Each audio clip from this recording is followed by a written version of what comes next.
Welcome back, collective. Sorry for the abrupt ending. In part one, let's continue into part two. I'm using a different camera, obviously.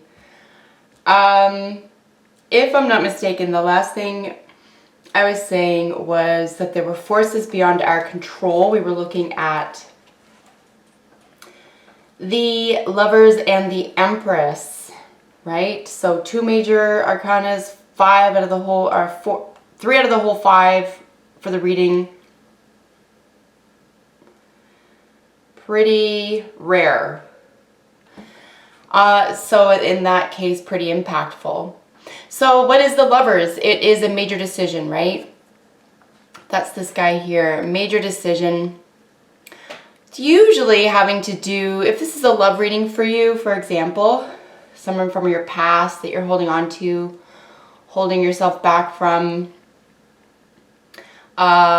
creating, or even sort of thinking about that foundation, that this is a really big decision for you with regard to this star quality, this star moment, putting yourself,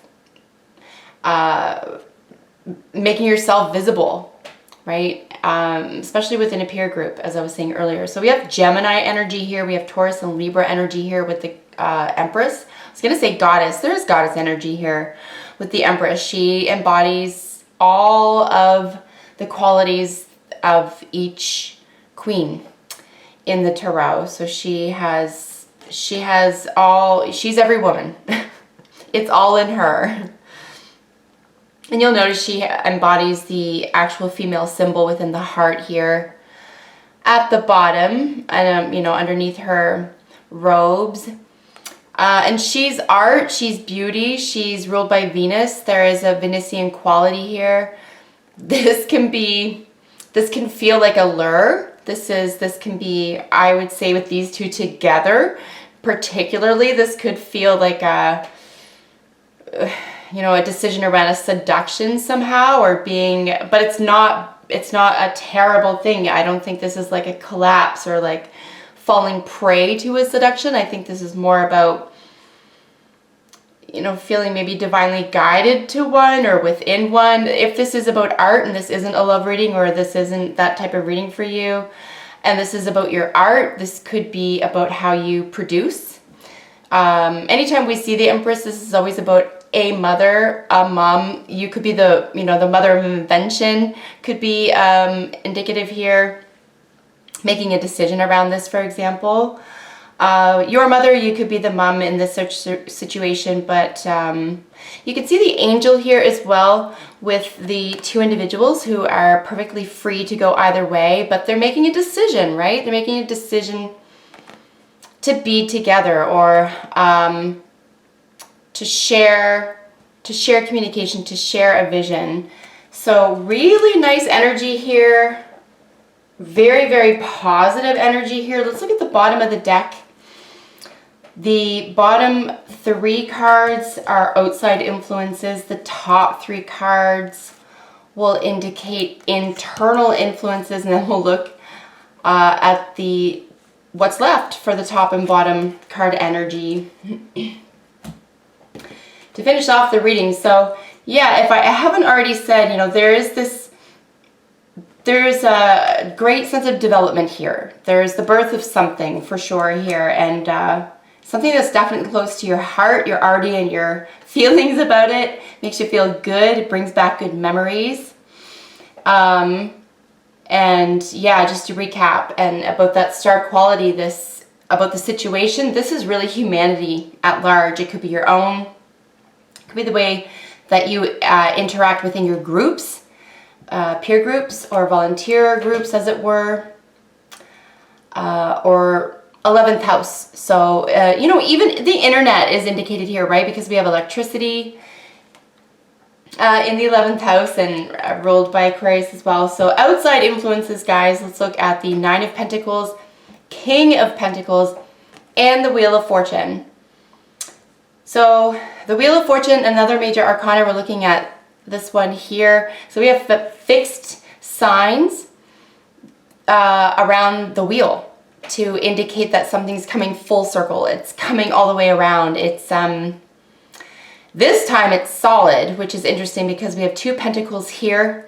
We see the pentacles showing up in the thoughts about the situation. So in this case, this is about the single person. This is about having your ducks in a row, feeling really good about your personal success here with the 9 of Pentacles.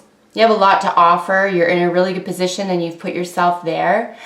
But you feel like you're fine on your own. But again, in this decision-making sort of most probable outcome here, you could be willing to put down roots. You could be, willing to grow up here with what you have to offer, or even share, because we have Taurus ruled King of Pentacles here. And this is, again, the Kings are very mature energy.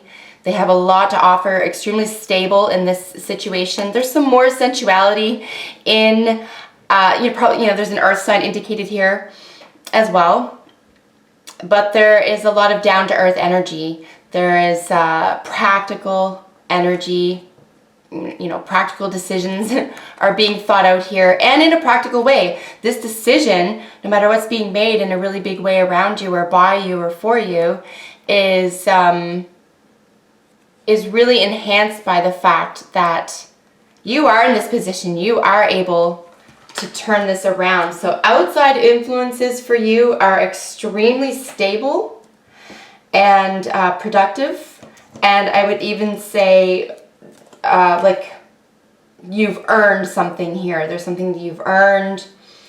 There could be an older earth sign gentleman featured in the outside influence here or in your environment. And there could, I would even say, an age difference here as well, because we have, a single person and then this aged person. This could be a father as well, being a king. So internal influences here, collective, are the Queen of Wands, the 7 of Swords, and the Chariot. So Chariot is another major arcana, so we're dealing with a few of those for the entire reading. So lots of big things behind the scenes. There's, energetically, when I'm talking about collective energy, this is just sort of fierce, right? When we see a major arcana, this is something already set in motion. This is something that's already going to happen no matter what. When we look at minor arcanas around it, we're looking at things that could possibly change because of their influence, if we're aware of them, or if basically this is to create awareness or understanding, or even to, gain perspective. So internally here, I'm drawn to the 7 of Swords because this is just tricky, deceptive energy. So if this is, and because this is internal influence collective, this is about, what could you be tricking yourself up about? What could you be trying to be deceptive about or participating in? Or even in your own head, your own mind, thoughts, ideas, conversations, trying to get away with something, is the 7 of Swords. In slight alternative to that, in a really positive direction, you could say that there's a strategy here, that this person or energy is being very strategic. And with the 7 of Swords being with the Queen, so older fire sign energy, so very passionate. There's a lot of passionate energy here. This is a desired and desirable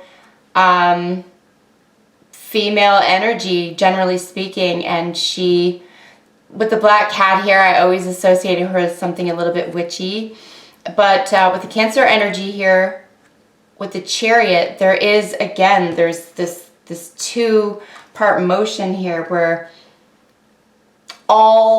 it's like all systems go with the Chariot card. This is a major victory, right? This is an overcoming of doubts and fears, and it's, ironically enough, it follows Gemini ruled lovers here. So this could be about the decision, or after the decision, what you want to create here. If this is creative energy and this is about a project, this could be about an entrepreneurial venture for you, where you could be dealing with people, even if I haven't already mentioned, in institutions who could be helping you in the arts, right? We're dealing with art energy here. You could be dealing with loans and, say, subsidy or something going on with perhaps investors or something here with the arts as well for you, if this is your story.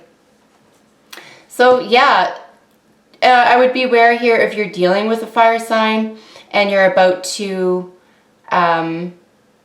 create a project or do any business, that you're honest, you stay above board, you know where each other are on the page here, because I've been seeing the sevens a lot in other people's readings, and I'm just finding that there's a sense of, because this is internal energy, particularly in this reading, I would say just be aware of your own thoughts, right? Because perhaps there's a practical issue here with the Four of Pentacles being in the thoughts about the situation, which really seems to be either holding on or the only thing holding back. So, and just be aware of your own limitations here with the Seven of Swords. Also, if this applies to you, this could be gossip. I find with the 5 and 7 of Swords, the 5, no other 5 is showing up here, so that's nice. No 5 at all, rather. But with the 7 of Swords, I would just beware if there was any gossip. You could be dealing with a couple, a fire and an earth sign couple here as well. All right, so I'm going to leave it at that, collective. That's pretty crazy. At the bottom of the deck, following, taking those 3 cards, is the 7 of Cups. And then at the top, I did peek at this when I was getting the camera ready, and the 9 of Swords. So this guy, you know, this is a rough card. So really we're looking at overall energy here, and this is illusions, options, considerations. This could be considered too many options, right? Like a decision is going to be made here, right? So, and about a heart space. We're dealing in your heart space, you know, what speaks to you the most here. Something's definitely keeping you up at night, or causing some sleepless nights or anxiety here as well. Could be around making this decision, it could feel like a final decision with the Wheel of Fortune here. So consult someone if you wish, someone who is practical in your life, who you really trust, and don't give in to gossip. And I'll, you know, try to stay out of your head and make a decision with your heart, right? Essentially the Lovers, right? At the end of the day, we're making a decision based on love, right? The highest properties, highest energy. So I'll leave it there, everybody. Thanks for joining me, collective. Until then, I'll see you in the next one. Bye for now.